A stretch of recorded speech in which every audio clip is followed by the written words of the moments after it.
Prezado diácono João Cambuí, caríssimos seminaristas, Paulo, Gustavo, meus irmãos e minhas irmãs, celebramos com alegria, com fé e verdadeira devoção o terceiro domingo do tempo comum, o domingo da Palavra de Deus, como foi instituído pelo Santo Padre, o Papa Francisco. A nossa atenção se voltou e está se voltando, neste momento inicial da celebração, para a Palavra de Deus, que foi proclamada e que nós acolhemos dentro dos nossos corações. Esta palavra proclamada e escutada, ela precisa ser compreendida para que nós possamos colocá-la em prática e de fato viver da força e da vitalidade que a palavra de Deus ela tem e que nos oferece. A primeira leitura que nós escutamos hoje, meus irmãos e minhas irmãs, do livro de Jonas, nos apresenta um relato, quando depois de toda a resistência que ele apresentou a Deus, para não cumprir a vontade de Deus, ele então aceita esta vontade do Senhor e percorre a cidade de Nínive, proclamando e anunciando a conversão. Caso contrário, aquela cidade seria destruída. Neste texto nós encontramos três elementos para a nossa reflexão. O primeiro elemento é a universalidade da salvação. Deus não quer salvar apenas o povo eleito da primeira aliança, os hebreus ou os judeus, como nós assim os denominamos. Mas a salvação de Deus, ela pertence a todos os povos e nações. E aquele povo primeiro escolhido tinha como missão ser sinal para todos os outros povos e nações. Como aquele povo se fechou e não cumpriu a sua missão, Deus então começa a utilizar de outros mecanismos para que esta compreensão ela seja de fato alargada na vida do seu povo e o seu povo possa cumprir a sua missão de ser sinal de salvação.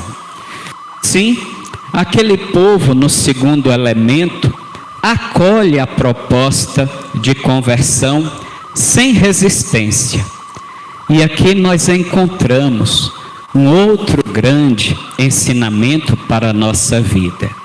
Enquanto o povo de Deus, que tinha proximidade com Deus, com a sua palavra, era resistente, o povo que não pertencia ao Senhor, ao escutar o anúncio da conversão, eles prontamente aceitaram, fizeram penitência e mudaram de vida e de atitude. Quer dizer, nós não temos o domínio sobre a dimensão religiosa como tantas vezes nós pensamos.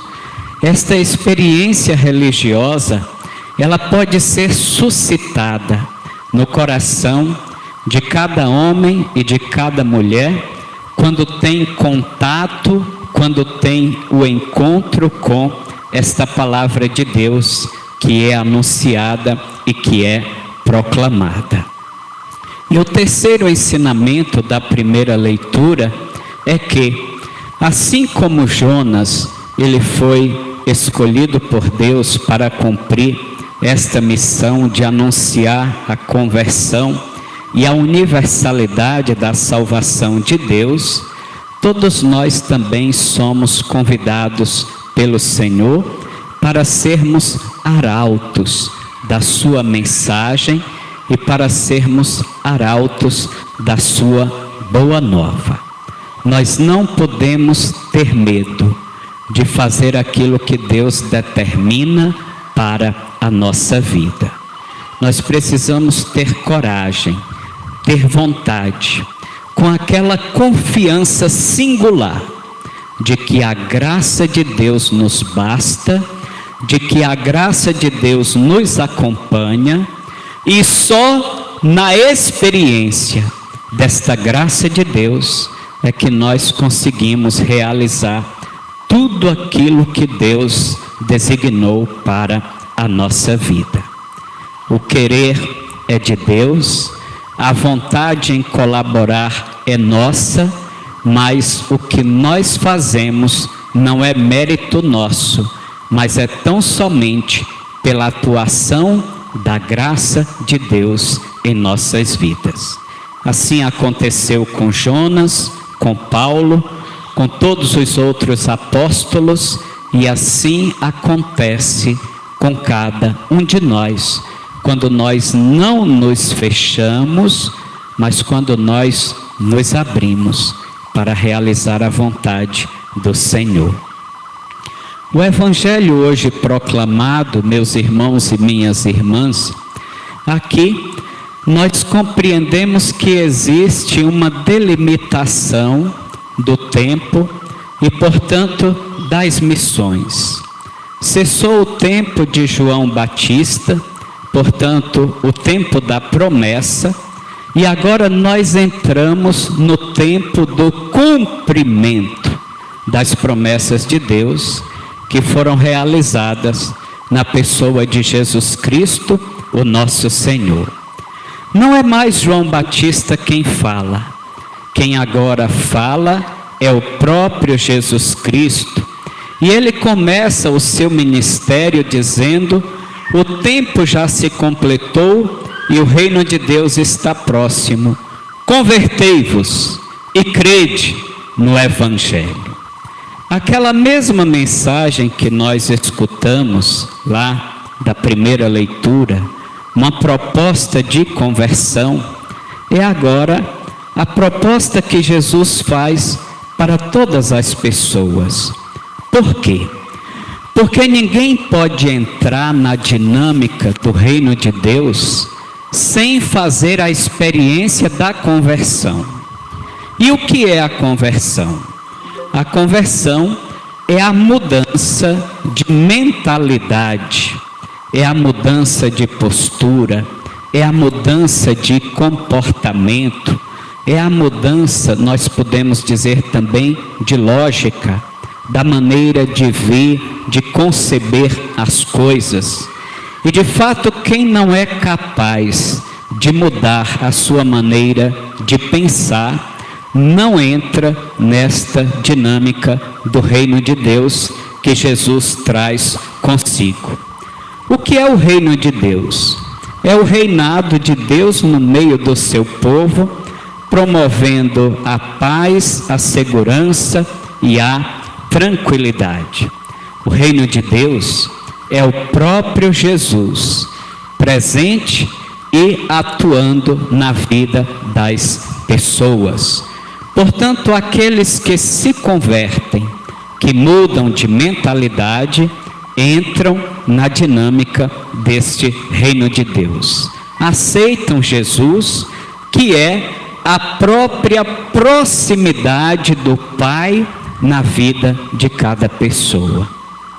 Meus irmãos e minhas irmãs, nós não podemos ter outro entendimento de Jesus senão este. Jesus é a proximidade do Pai nas nossas vidas. Portanto, quem se aproxima de Cristo, se aproxima consequentemente do Pai. Para realizar a sua missão, e Jesus não quis fazê-lo sozinho, ele convida homens para o seu seguimento, os discípulos, os apóstolos. E onde Jesus chama estes apóstolos? Também é interessante notar. Jesus não foi no templo de Jerusalém para escolher os homens denominados religiosos para o seu seguimento. Jesus foi onde as pessoas estavam lá, na sua vida cotidiana, no exercício do seu trabalho diário para sustentar as suas famílias. É lá que Jesus convida os homens para o seu seguimento. E estes homens chamados, eles prontamente deixam tudo para seguir Jesus. É esta prontidão que todos nós precisamos ter, abandonando as nossas resistências, a nossa zona de conforto, as nossas comodidades, para seguir a Cristo. Este convite é um desafio de amor e é um desafio para que nós possamos experimentá-lo como a nossa vida e como a nossa própria salvação. Assim, meus irmãos e minhas irmãs, abandonemos hoje todas as resistências que nós temos em relação a Deus. Vamos acolher aquilo que Deus nos propõe, a conversão, e vivamos de fato esta mudança da nossa vida. Abandonemos a lógica antiga que nós estamos acostumados a pensar e até mesmo nos relacionar com Deus, e busquemos uma nova maneira de viver a nossa experiência de fé, tendo como fundamento o Evangelho da vida e da salvação que Jesus veio proclamar e anunciar no meio de nós. E como discípulos que não estão na frente nem ao lado, mas que devem estar sempre atrás de Jesus, sigamos os seus passos e tenhamos atenção à sua palavra, porque é esta palavra que orienta a nossa vida e que dá verdadeiro sentido ao nosso viver. Louvado seja o nosso Senhor Jesus Cristo.